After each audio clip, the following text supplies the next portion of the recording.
Welcome back, Crammers, to question 17. Change the speed of 90 kilometers per hour to a speed in meters per second. Show you're working clearly. So this is given to us as 90 kilometers per hour. So 1 hour.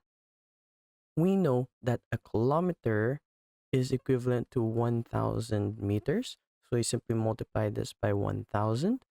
And 1 hour is equivalent to 60 minutes, which is then multiplied by 60.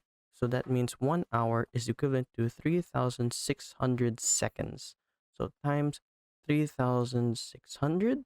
So we can see here 90 times 1,000. So that's 1, 2, 3.